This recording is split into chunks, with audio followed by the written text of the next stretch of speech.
a nuestra compañera de medicina en su hogar, a la doctora Cristina Balinotti, para que nos guíe, nos introduzca en este fenómeno, que yo soy una de las víctimas, doctora, yo soy una de las víctimas y a veces ellos me maltratan de vez en cuando. No, no, no. Ay, No es así, no es así. Ahí no, la sí, dejo, vamos a doctora. hablar de esto, que es importante, Luis, traerlo a la mesa, porque ahora en pandemia, esto que es un síndrome de tipo psiquiátrico, realmente nos tiene que preocupar mucho, y es uno de los síndromes de la vejez que se ha dejado de lado y que de lo cual no se habla. Sin embargo, vemos que existe, y tú señalabas la prevalencia. El síndrome de Diógenes viene a raíz del filósofo griego. Vamos a la primera imagen. El filósofo griego Diógenes. Como tú ves allí, Diógenes era una persona que rechazaba las riquezas, que rechazaba todos los bienes de la civilización. Su filosofía de vida era la naturaleza. En realidad quería vivir como los perros. Por eso prácticamente sería un homeless de esta época, solo que con una filosofía de vida. Lo hacía de manera voluntaria. Vivía dentro de una tinaja o un tonel y seguido de perros, porque él decía que era libre de esa manera, que la naturaleza le da al hombre todo y que no hay necesidad entonces de entrar en cosas artificiales. Por eso pertenecía a la escuela de los cínicos, que quiere decir, del griego, significa perro blanco o perro ágil, porque su modelo era el perro, entonces hacía sus necesidades en la calle, todo lo que era, él no tenía problemas. Sin duda estaba pasando por un trastorno psiquiátrico también él, pero bueno, de otra índole.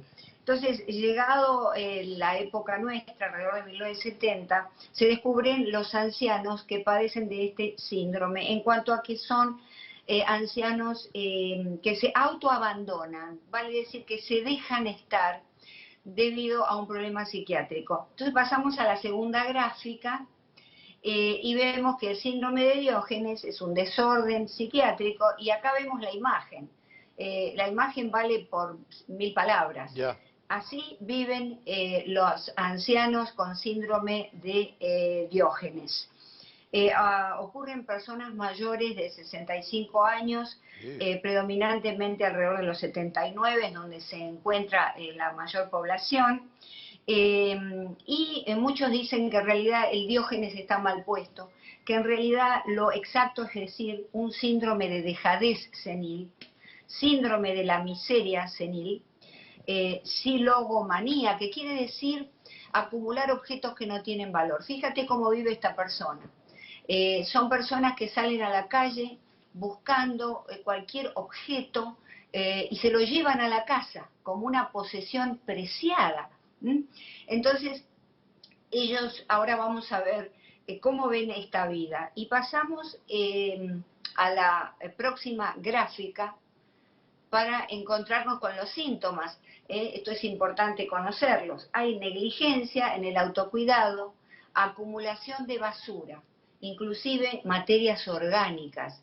En sus casas hay ratas, hay toda clase de animales. Insociabilidad, porque no se conectan con nadie, parecen no necesitar a nadie, salvo que vivan en pareja. Si viven en pareja, arrastran a la pareja a esa vida.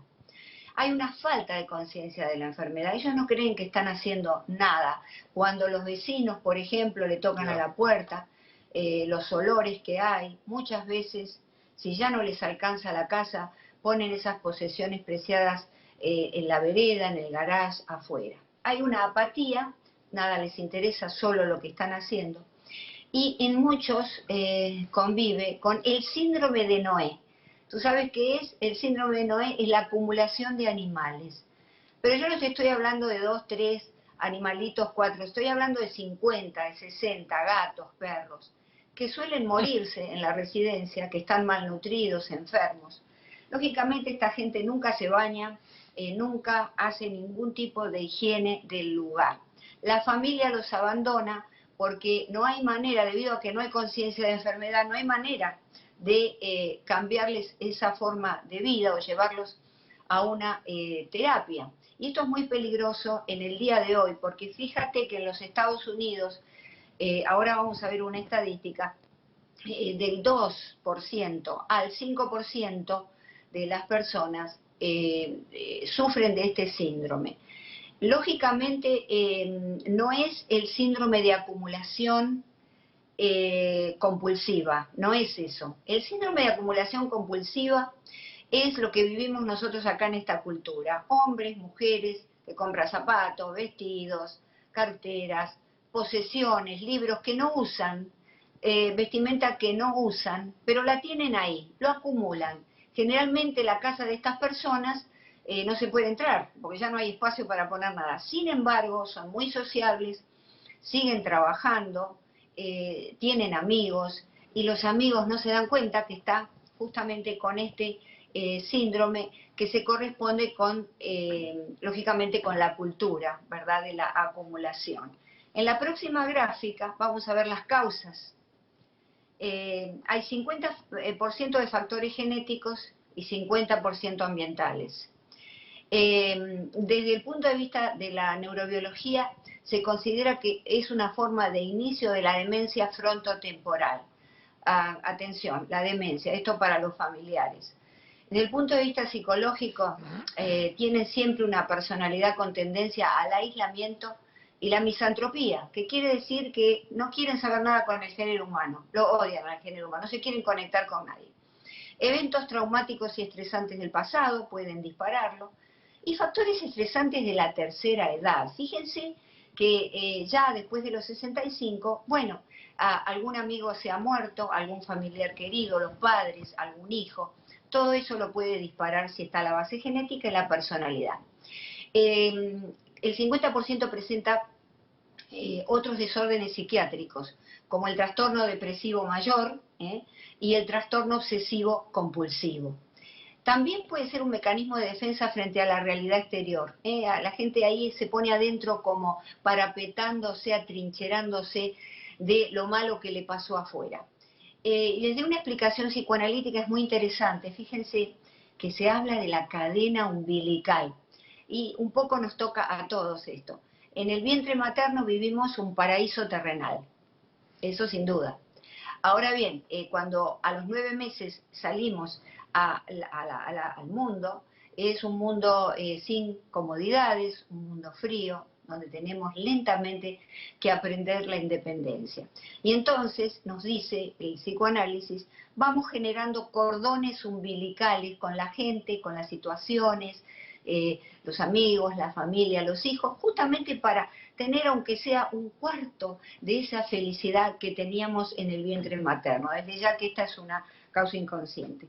Bueno, también hay personalidades esquizoides que tienen este síndrome y paranoides, personas perseguidas con ideas delirantes en este tema. Pasamos entonces a la próxima gráfica y vemos que la prevalencia, de acuerdo con la Fundación Internacional de Desórdenes Compulsivos, es del 2.5% de la población mundial. Pero dijimos que del 2% al 5% hay una prevalencia en los Estados Unidos, donde sabemos que es una cultura muy dinámica, donde no podemos cuidar tanto a los ancianos y a veces descuidamos darnos cuenta del inicio de alguna enfermedad mental.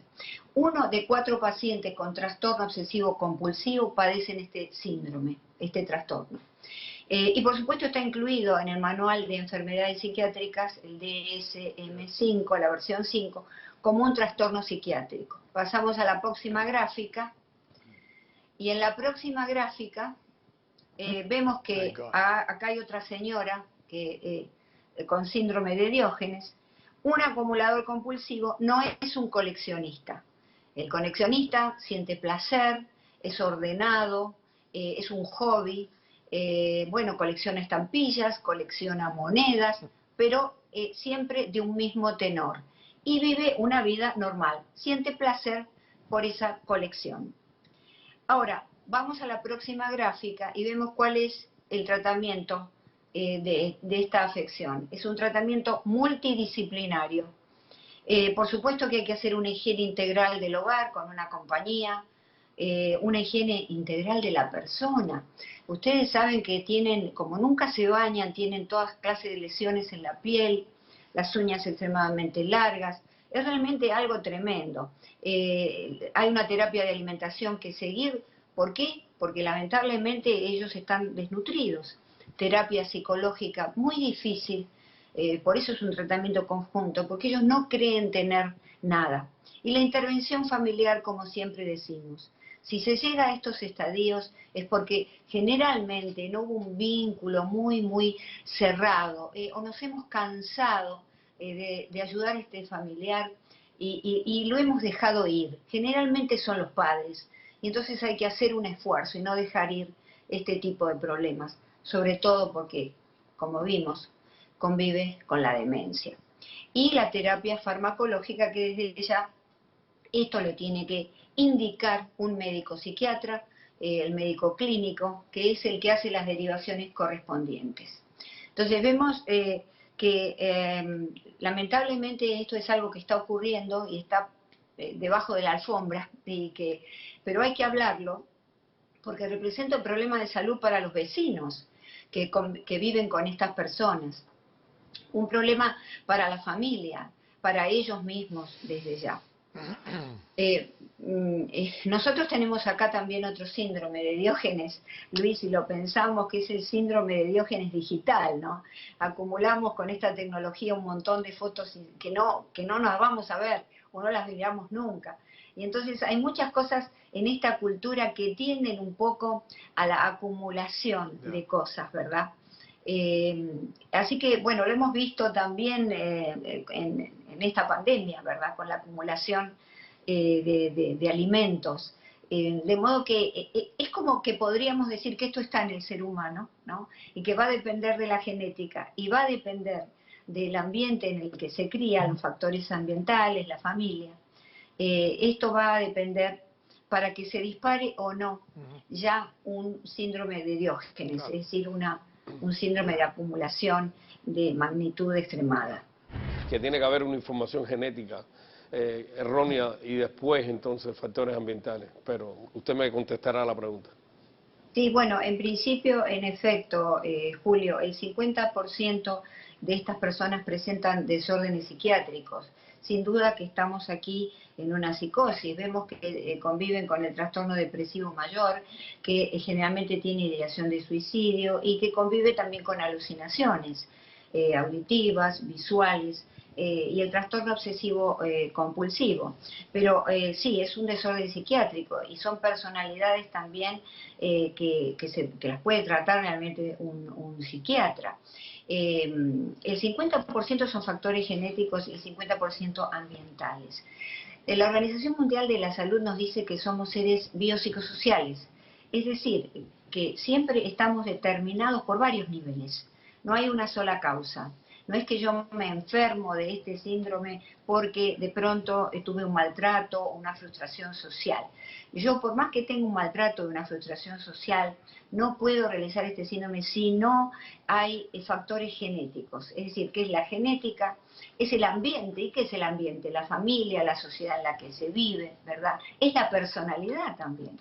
Hay personalidades especiales, como en este caso, que son las esquizoides o paranoides, que en efecto, ¿qué es esquizoide paranoides? Bueno, el esquizoide es aquel que se parece a una esquizofrenia en alguna de sus conductas, y el paranoide, que se parece a una paranoide, noide quiere decir parecido a, y entonces son personalidades perseguidas, que se sienten perseguidas y que crean una serie de delirios. Por eso estamos en el orden del campo de la psiquiatría, una serie de delirios en torno a su vida, como es este caso. De modo que sí, en efecto, Julio, doctor Julio, estamos aquí en el campo de la genética y en el campo de la personalidad y del ambiente. Claro, la personalidad está creada por el ambiente, si lo pensamos, ¿eh?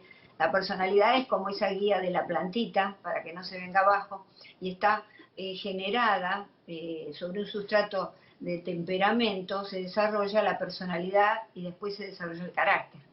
De modo que el factor ambiental es muy importante. ¿Cómo lo podemos descubrir? Las personas, nuestros papás, o nuestros esposos, tenemos que observar que no estén transcurriendo una depresión, y no estoy hablando de una depresión leve, estoy hablando de un trastorno mayor que necesite medicación. También podemos observar esto en estadios tempranos, en personas que no quieren hablar con nadie, que nadie les viene bien, que tienen personalidades negativas y catastróficas, ven el mundo siempre de una manera catastrófica, no tienen nunca nada bueno para decir. Y personas que hablan mal en general del género humano. Cuando empezamos a notar esos cambios, porque a lo mejor esta persona, nuestro ser querido, antes era diferente. Cuando empezamos a notar esa curva que se está ofreciendo, que se está dando en ese caso, pues entonces ahí es donde tenemos que ir a un psiquiatra, primero al médico, por supuesto, primario, y luego, por supuesto, él lo va a derivar a un psiquiatra. Sí, concurro con usted, doctor, en efecto, esto es genético y es ambiental. En ese momento, ¿se puede prevenir llegar al síndrome, sí o no? No se puede, se puede controlar, es decir, la prevención va por el camino del control. Si nosotros descubrimos que algo sucede, es porque estas personas generalmente están ante las puertas de una demencia senil, de una demencia frontotemporal, ¿no? De modo que esto es el problema. De modo que hay que llevar al médico, hay que estar constantemente con ellos, estimulándolos, para que no pierdan la cognición, para que no pierdan el pensamiento, para que no pierdan la razón. Se puede demorar, pero sabemos, por supuesto, también que estas demencias tienen que ver, desde ya, como mencionaba antes, con problemas en el cerebro. De modo que podemos demorarlo, podemos llevarlo y probablemente podemos demorar y quizá evitar, va a depender de la intervención emocional que hagamos nosotros, evitar que se llegue a este extremo de un síndrome de Diógenes, porque lo que observamos es que estos enfermos están solos, la familia los ha abandonado, y entonces no tienen a nadie, de modo que sin duda esto es algo en que tiene que intervenir la familia de manera temprana para poder controlar y para poder demorar y quizá evitar este cuadro. Que pueden también intervenir fuera de lo que pudiera ser un médico o un familiar. ¿Doctora? Bueno, sin duda, existen por supuesto agencias, pero es el médico el que lo tiene que indicar, porque trabajan generalmente en estos casos con asistentes sociales, con personas que llevan a un psicólogo al lugar y llevan también, porque hay que tener mucho cuidado, no se les puede intervenir de manera violenta, de modo que tienen que ir dos personas, psicólogo, asistencia social o el asistente social, al lugar y lentamente ir convenciéndolo a través de estrategias psicológicas que debe limpiar ese lugar. De modo que esto es muy importante, porque es entrar en un approach general, digamos, del tema, ¿verdad?, en primera instancia. La cultura, lo que está pasando, bueno, lo que sucede es que tenemos esta cultura de acumulación general, puede tener un peso importante en desarrollar un síndrome de Diógenes, que sería este el tema, en el caso que la persona tenga material genético que lo predispone, que tenga más de 65 años y que además tenga un ambiente que se lo favorece, un ambiente en donde la cadena de amor familiar se ha cortado, en donde no hay soporte familiar. Entonces, eso sería la tierra fértil para que en efecto se desarrolle esto, que concurre también con enfermedad psiquiátrica de la tercera edad, que puede concurrir con problemas cerebrales, como una demencia, por ejemplo, Alzheimer, este tipo de cosas. Si me permite, Sí, Luis. claro que sí. Sí, sin duda. Yo planteé este tema desde ya en el campo de la psiquiatría, no en el campo de la psicología. Si bien el psiquiatra trabaja con psicólogos, que son los que apoyan y hacen toda la estrategia para la familia, ¿verdad? Y ver cuáles son los conflictos y resolverlos en la familia. El psiquiatra está resolviendo desórdenes psiquiátricos como es este. Cuando, por ejemplo, se logra que la persona, en muchos casos se logra limpiar la casa, manejar su situación de salud del paciente, se ve que recurre varias veces de nuevo a la acumulación, desde ya que se amerita un tratamiento psiquiátrico. El problema es que tanto con un psicólogo como con un psiquiatra es muy difícil, como señalaba el doctor Llamo, por cuanto no van a ir de manera voluntaria. Claro. De ahí que la familia es la que tiene que hacerlo. Y la prevención de estos deterioros, por supuesto que la genética es fundamental, no es la base. Pero fíjate, la genética, si hacemos la metáfora de un arma, la genética carga el arma. El gatillo es el ambiente. Muchas veces gatillan enfermedades y cosas que realmente, como ocurre con muchos cuadros, inclusive cuadros de personalidad como la psicopatía, que puede ser disimulada con un ambiente familiar adecuado y amoroso. Vale decir que todavía tenemos que hacer estudios en el peso que puede hacer la familia para modificar o demorar o retardar este tipo de situaciones. Porque la verdad es que dejamos a nuestros padres en realidad solos en muchas culturas. Nuestras culturas latinoamericanas por ahí no tanto, en otras culturas no. Pero ¿qué puede hacer la persona mayor? Esto empieza temprano, esta prevención empieza temprano cuando estamos en pleno uso de nuestra conciencia.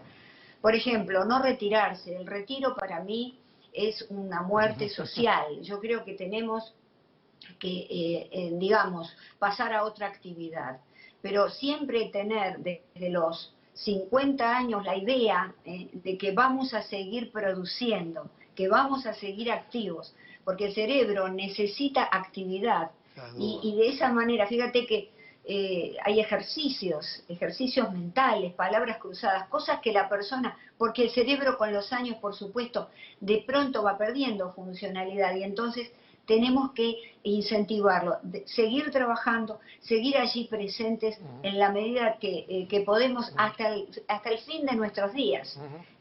Porque si tú te retiras y te sientas a ver televisión todo el día, ¿qué haces? Muere, un mes, 2 meses, 3 meses. Te apaga como una Al velita. 4º mes te quieres morir. Claro. Entonces hay que pasar a otra actividad, a lo mejor no tan intensa como esa actividad de los primeros años, ¿verdad? En lo que uno trabajaba, yo recuerdo haber trabajado 9 horas diarias con pacientes. Luis, te quiero decir algo. Dígame. Erich Fromm decía que la característica fundamental del arte de amar, en su libro El arte de amar, era la paciencia. Y la paciencia la perdemos hoy en día. Ya no está la paciencia de los años anteriores. Así como nuestros padres nos llevaron de la mano y nos enseñaron a caminar, nosotros tenemos que llevarlos de la mano ahora. Amén. Para que no caigan, para que no se deterioren. Las personas, los ancianos que viven con los hijos, son mucho más sanos, mucho más saludables. O porque son muy pocos los que tienen dinero para ponerlo en un lugar con actividades sociales y que viva allí. Estamos hablando de la gran mayoría de la clase media. No los podemos dejar a su suerte, que vivan solos, por más que ellos quieran. Acá en los Estados Unidos los ancianos son muy orgullosos y quieren también tener su independencia y vivir solos. Yo lo veo bien eso, pero por lo menos que esté la asistencia de los hijos visitándolos todos los días. Manos a la obra, poner manos a la obra en esto. Sí. Yo creo que se puede hacer. Usted lo atienda. Diga, doctora. Sí, en realidad debemos ser conscientes que los hijos, cuando pasa el tiempo, nos transformamos en los padres de nuestros padres. Porque ellos están en una situación en la que nosotros estuvimos al comienzo de la vida, de indefensión. Y ellos, a medida que van envejeciendo, están indefensos. Entonces vamos a darles la mano y ayudarlos constantemente. Y para aquellas personas que ven un anciano solitario, porque no tiene familia, porque no tuvo hijos, porque se le han muerto sus amistades y está solo. Aquí apelamos un poco a la solidaridad social. Acerquémonos, ayudemos a esa persona, Amén. que ellos lo van a necesitar y lo van a agradecer a su manera, porque a lo mejor están cursando algún trastorno psiquiátrico, pero tendámosles la mano, llamemos a un médico, estemos presentes. Debemos salvarnos entre todos, así como estamos pidiendo en pandemia que nos pongamos todas las máscaras, que nos cuidemos entre sí. También, fuera de las máscaras y fuera de la pandemia, tenemos que ser una sociedad más solidaria. No hay duda de eso. Dígame, doctora, que ya tengo que irme. Sí, que comunidad viene de la misma raíz que comunión. Tenemos que comulgar entre todos, Luis. Es una necesidad humana para sobrevivir todos. Yo la felicito, doctora, porque esto es un programa que hoy en día hace tanta falta y hay que estarlo recordando constantemente. Le agradezco porque no solamente ha servido a todos los que nos están viendo, sino que pueden ser portavoces de lo que usted está hablando para ayudar y vivir en comunidad. Muchas gracias, doctora, gracias.